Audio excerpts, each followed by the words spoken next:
Assalamualaikum warahmatullahi wabarakatuh. Perkenalkan, saya Taufik Hidayat, dosen pengampu mata kuliah Diagnosis Penyakit Tanaman.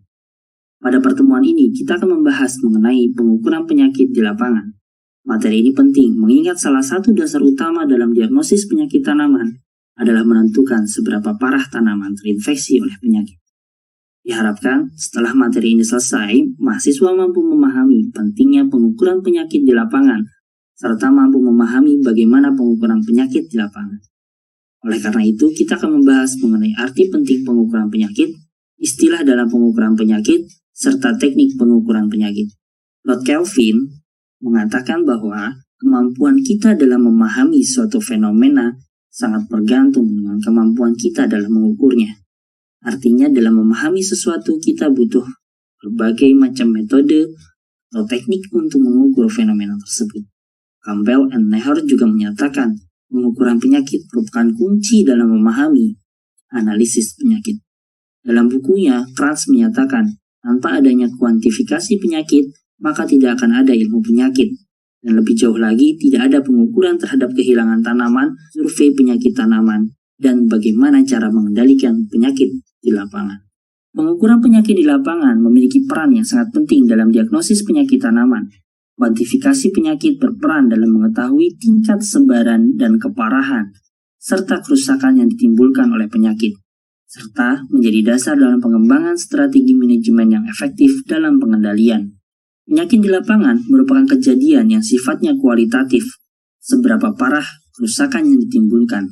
Pengukuran tersebut bertujuan menjadikan kualitatif tersebut menjadi angka kuantitatif, sehingga dapat dianalisis lebih lanjut. Intensitas penyakit dibagi menjadi dua istilah, yaitu kejadian penyakit atau disease incident yang diartikan sebagai jumlah tanaman sakit atau bagian tanaman yang sakit per total amatan.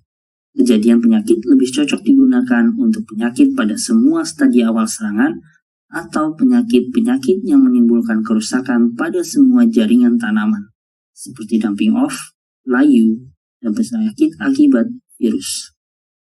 Istilah kedua yaitu keparahan penyakit atau disease severity yang diartikan sebagai persentase jaringan sakit atau jumlah spot yang ditemukan.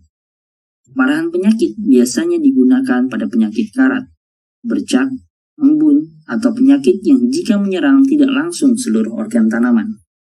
Kejadian penyakit selalu dirumuskan menjadi jumlah tanaman sakit dibagi dengan jumlah tanaman amatan dikalikan dengan 100%. Atau jumlah bagian tanaman yang sakit dibagi dengan jumlah bagian tanaman yang diamati dikalikan dengan 100%.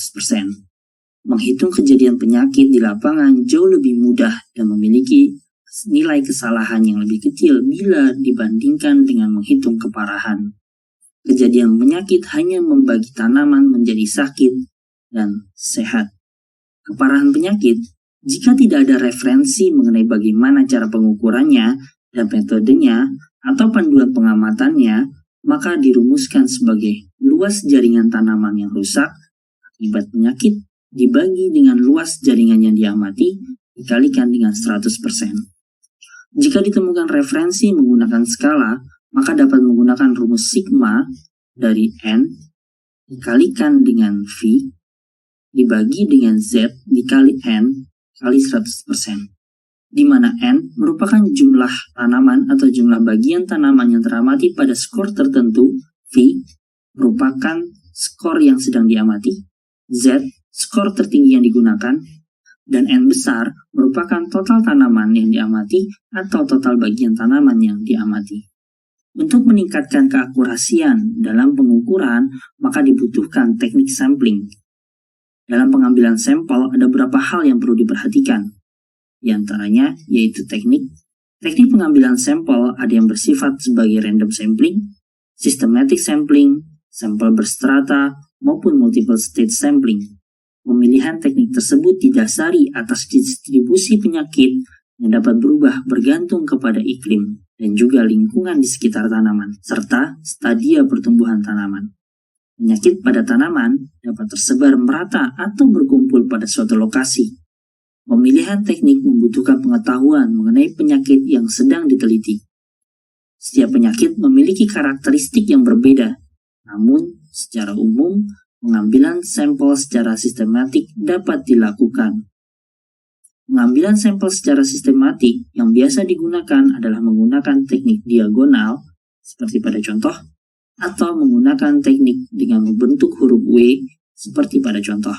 Sampling unit yang dapat digunakan bisa berupa buah, daun, batang, akar, maupun pada bunga. Pada kasus tertentu, pengukuran dapat dilakukan pada jaringan yang berbeda. Sebagai contoh, kehilangan hasil pada tanaman padi akibat serangan karat pada daun yang diamati bukan hasil padinya, melainkan pada daun bendera. Dalam kasus tertentu juga, pengamatan dapat dilakukan pada semua bagian tanaman. Bahkan, ada yang harus menggunakan tanaman korban untuk diambil bagian akarnya. Ukuran sampel. Jumlah sampel yang digunakan sangat bergantung kepada biaya yang tersedia, tenaga yang dibutuhkan, serta teknologi yang digunakan. Namun, tidak boleh mengabaikan unsur keakurasian dan ketepatan hasil analisis. Frekuensi pengambilan sampel. Berapa kali sampel diambil, ini disesuaikan dengan tujuan penelitian, serta lamanya waktu inkubasi, dan memperhitungkan juga pemunculan gejala penyakit. Jika ingin mengetahui pertumbuhan penyakit pada host, maka biasanya memperhatikan kapan pertama kali gejala muncul, serta kapan titik terparah pada host. Biasanya pengamatan seperti ini membutuhkan 5 kali pengamatan untuk memudahkan dalam pembuatan kurva. Namun, jika tujuan pengamatannya adalah mengamati kehilangan, maka cukup dilakukan 1 kali. Teknik pengukuran penyakit. Ada beberapa teknik pengukuran penyakit yang bisa dipilih. Yang pertama, pengukuran terhadap luasan penyakit. Teknik ini hanya digunakan untuk kepentingan penelitian. Mengukur luas jaringan yang terserang dan dibandingkan dengan luas total jaringan yang diamati, cukup sulit dilakukan di lapangan dan membutuhkan waktu. Namun, akurasinya paling tinggi bila dibandingkan dengan metode pengamatan yang lain.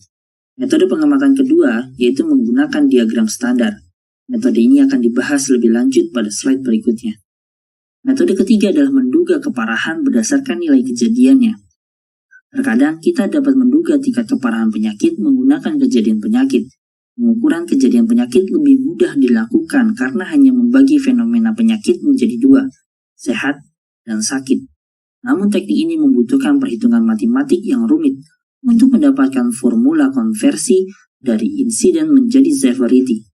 Diperlukan penelitian multitahun dengan kondisi lingkungan yang berbeda untuk dapat mendapatkan rumus konversi. Sebagai contoh, kejadian penyakit daun akibat Septaria nodorium pada gandum dengan kejadian penyakit hingga 30% setara dengan keparahan penyakit 3-6%. Metode berikutnya adalah pengukuran secara otomatis dan menggunakan sensor. Prinsip pengukuran penyakit secara otomatis dapat dilakukan dengan menggunakan konsep perbedaan warna, di mana panjang gelombang yang biasa digunakan antara 700 sampai dengan 960 nanometer.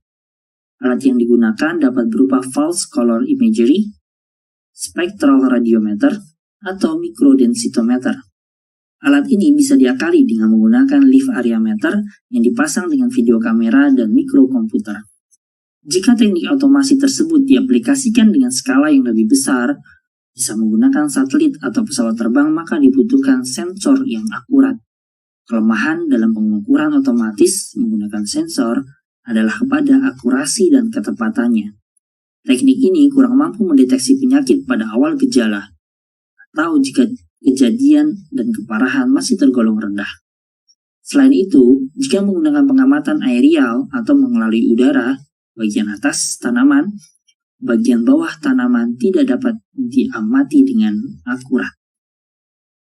Pengukuran penyakit berdasarkan luasan seringkali digunakan dalam penelitian. Teknik pengukuran ini merupakan teknik pengukuran yang paling akurat bila dibandingkan dengan yang lain.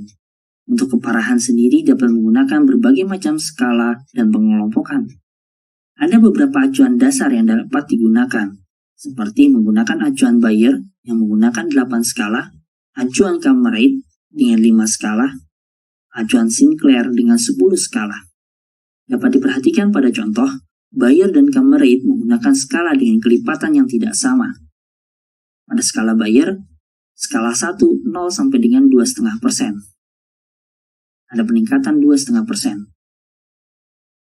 Skala 4, 10 sampai 15%, meningkat 5%. Pada Cammerate, skala 1, 5%. Skala 2, 5 sampai 15%, ada 10 peningkatan. Range yang berbeda-beda ini mempertimbangkan dengan faktor penentu kesembuhan atau keparahan penyakit. Pada skala 1 dan 2, mungkin tanaman masih tidak terlihat sakit. Namun pada skala 8, tanaman sudah hanya tinggal menunggu ke waktu kematian. Sedangkan Sinclair membagi skalanya berdasarkan range yang tetap. 1 sampai 10, 11 sampai 20, 21 sampai 30. Pertimbangannya adalah lebih mudah mengartikan skala yang dihasilkan. Misalkan, skala 6, pasti kejadian di lapangan atau severity di lapangan berkisar antara 51 sampai 60. Penggunaan standar diagram lebih sering dilakukan pada survei lapangan.